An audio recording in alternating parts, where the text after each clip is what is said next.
I think. I think. I think. It's not very impressive, right? If you want to get a great score on the Duolingo English test, you have to say more than I think. You have to have different ways to express your opinion. And in this video, I'm going to teach you all kinds of high-level ways so that you can express your opinion and get a perfect score. Hello, I'm Francis from Last Minute English. Now, we've had hundreds of students take our DET preparation course, and something we've noticed is that there's a big difference in the score between students who say, I think, and students who use higher level expressions for giving their opinion. So today I'm going to teach you some amazing expressions that you can learn and then use when you're giving opinions in the Duolingo English test, but also just in your English in general. And we've divided these into 6 different areas. So let's jump into the first one. So the first one is ways that you can introduce your opinion. So say, okay, now I'm going to start giving my opinion. And the most famous of these is I think. Now, of course, it's not totally wrong to use I think. I use it all the time. But the problem is if that's the only way that you have of saying your opinion. If you say it again and again, it's not great. So let's look at some expressions that are a little bit more advanced and also that can give us some variety. The first one is from my point of view. Then we have I would say that, and then I'm of the opinion that, and finally, it seems to me that. And all of these are ways of saying, okay, now I'm going to start saying the thing that I think. I'm going to give my opinion. And all of those 4 are ways of giving your opinion quite directly. They sound kind of polite, but they feel to a native English speaker quite direct, like you really think this thing. But sometimes you're not sure. You think maybe something is true, but maybe something else is true. So if you're not sure about something, we've got some other expressions for you. We've got from what I can tell, and then you say what you think, to the best of my knowledge, based on what I've seen, and I get the impression that. And if we look at these 2 lists of 4 and 4 expressions, we can think about these in 2 different ways of saying I think. So the first ones where we're more confident, you might say, I think that blah, blah, blah. And that sounds more confident. Those are the more confident ones. The ones where you're not sure, you might say it like this, I think. So it's a different feeling for those 2 sets. If you're enjoying this video, make sure to like and subscribe because we have DET videos coming out all the time. And let's see how we can use these giving a real answer in the DET. So we've got a write about the photo question. Now you might say something like this, and this would be okay. You could say, I think he knows what he's doing, the man in the photo, because he's using the tool with confidence. It's okay, it's fine, but let's see how we can use some of those phrases to make it a little better. You could say, it seems to me that he's experienced because he's using the tool with confidence. Or, I get the impression that he spends a lot of time outside as he has all the necessary kit. Kit here means like the tools and the other things that you use for something. Or we could say, to the best of my knowledge, people mostly use these tools as a hobby nowadays. Now let's move to the second area, and I gave you a little clue about what that was when we looked at the last sentences. So let's look again. In the first one, the original one, I said, I think he knows what he's doing. And then in the second one, I said, I think he's experienced. And that is the second area that we can talk about. That is adjectives, and particularly advanced adjectives that give your opinion about someone or something. For example, the guy in the photo, we think he is experienced. And all of the adjectives that we're going to look at are versatile, which also is another good adjective. And that means we can use them in different places. So let's look at a couple of example sentences. So you could say, our group is highly experienced at providing support to newly arrived international students. Or you could say, I try to respect my father's opinion as he's an experienced and worldly man who has a great deal to teach me about life. So it's 2 very different topics, but we're using that word experienced. And the point is that the ones we're going to learn are also very versatile, very flexible. So let's jump into that list now. So first we have comprehensive, and that means something that covers everything. So if it's a comprehensive plan, the plan includes everything that we need to think about. Then we have intriguing. That means it makes you want to know more. So someone gives you like an intriguing idea and you're like, that is interesting. I want to learn more about it. Next we have substantial.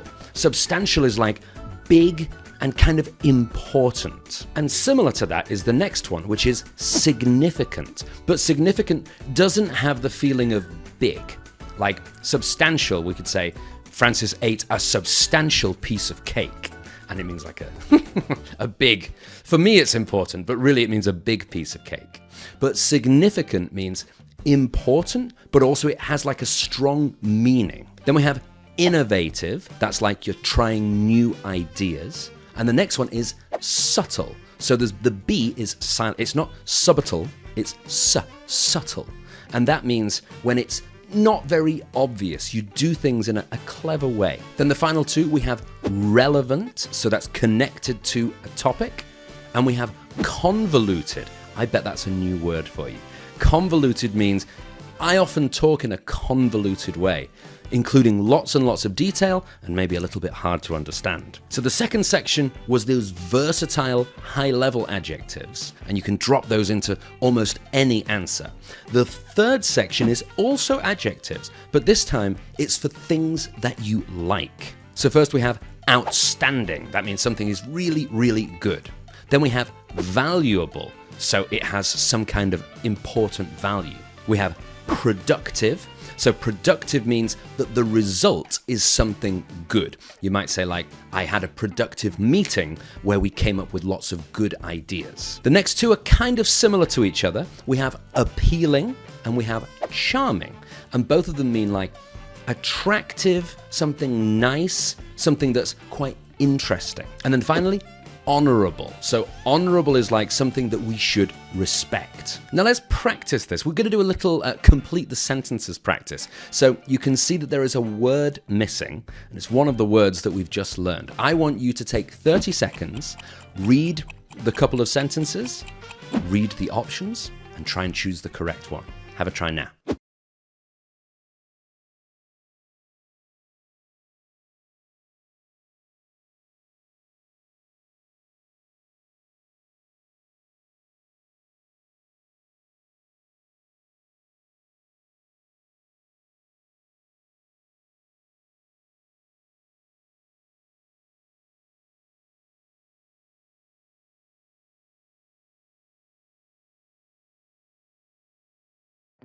All right, so did you get it right? The correct answer was productive. The grammar, actually, it could have been any of those answers, but if you read the rest of the sentences, they're all about the results of what they did in that meeting. So productive would be the right one. By the way, today's video is all about vocabulary for expressing your opinions, but I'd love to know which other topics you'd like to learn vocabulary for. So if you have an idea, let me know in the comments and I'll try and make one about that. For our fourth area, let's take a look at another question. I'm going to give you 5 seconds to have a try at this one. Have a try now.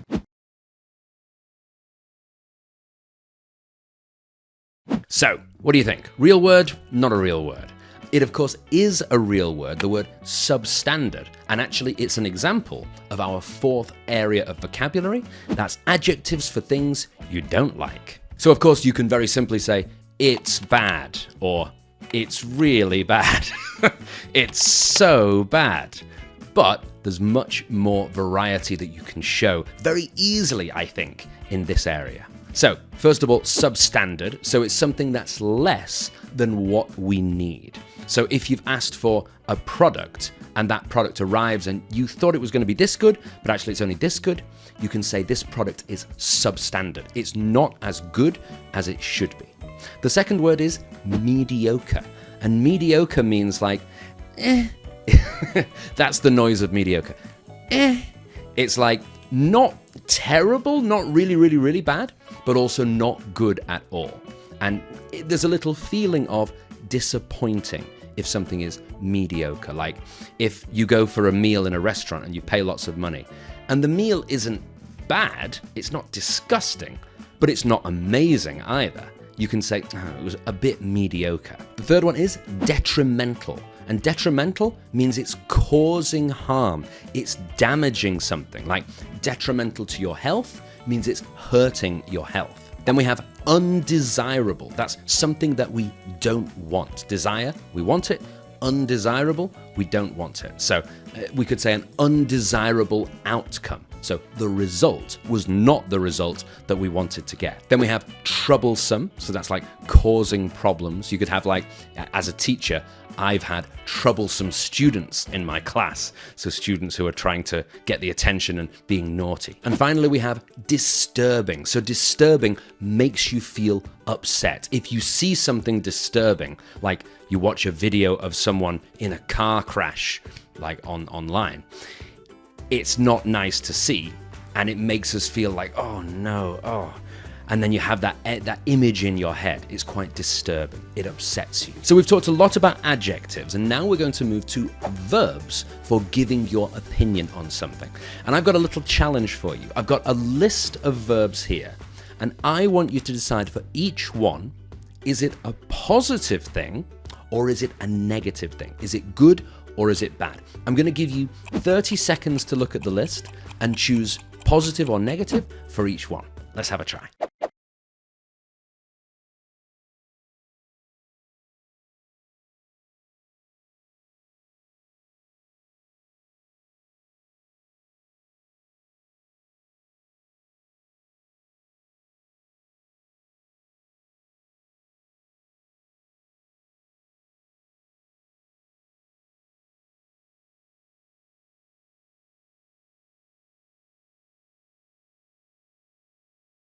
Okay, so welcome back. Let's take a look first at the positive ones. So we had admire, we had welcome, praise, and endorse. That's a pretty tricky one.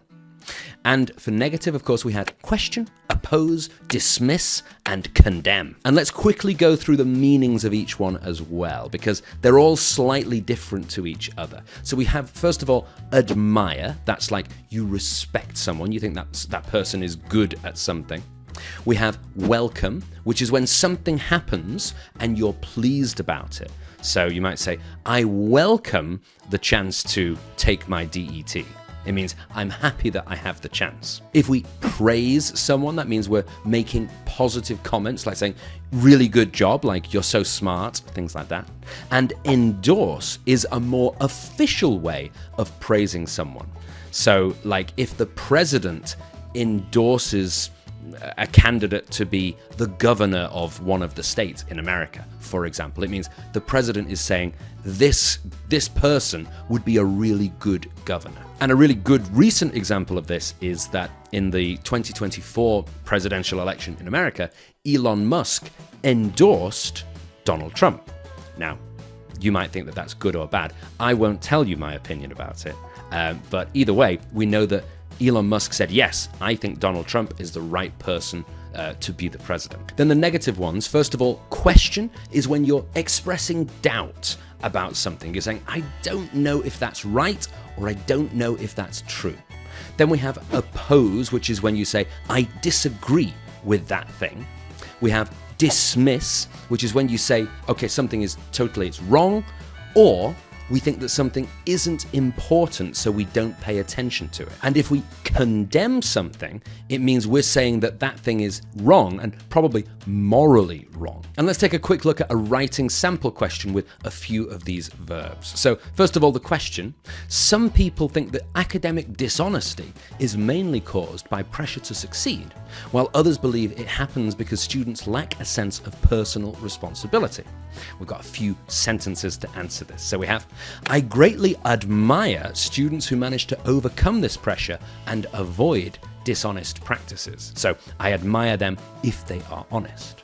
Or we could say, we ought to question whether schools are setting unrealistic expectations for young people, and the issue of mental health must not be dismissed. So we're saying, actually, mental health is important. We shouldn't dismiss it. The sixth and final area is justifying our opinions. That means saying why we think the way that we think. So we've got 5 different ways that you can justify your opinion. Let's read through these sentences. And you can see the important part is the highlighted part. The other details you can add yourself. So, first one, I'd say it's an outstanding restaurant owing to its excellent food and professional service. So you're giving your opinion first, then you say owing to, and then you say why you have that opinion. Next, I oppose this policy on the grounds that it's unfair to some students. So again, opinion first, on the grounds that, and then the reason. The third one, considering that I ultimately found a job, I believe that my plan worked. This time we've switched it. So this time the opinion is at the end and the reason is at the start. Then number 4, given my background, and again this is switched, so that's the reason, my background. Given my background, I'd welcome more financial support for students. And then finally, in view of the fact that it's helped hundreds of candidates to achieve top results, I feel this is a little tiny advertisement for my DET preparation course, just so you know. I feel that my DET preparation course is extremely valuable to students. So the important part there, well, maybe the important part is you should check out the DET preparation course, and the link is just here. But the really important part is the first few words, which is in view of the fact that, and then we say the reason that we think that the DET preparation course is pretty good. So that's a lot of different ways that you can express your opinion when you take the DET. And now you're not just saying, I think. You've got a lot of variety. And it's really good to learn lots of vocabulary, but you also have to make your answers organized. And so we've got a video that I want you to watch next, which is all about linking words. And those are words that are not super exciting, but they're really important for connecting your answer, making your answer as logical, organized, and professional as possible. So check that video up there or here under the video. I'm Francis from Last Minute English. Thank you very much for watching. Good luck in your DET. I'll see you next time.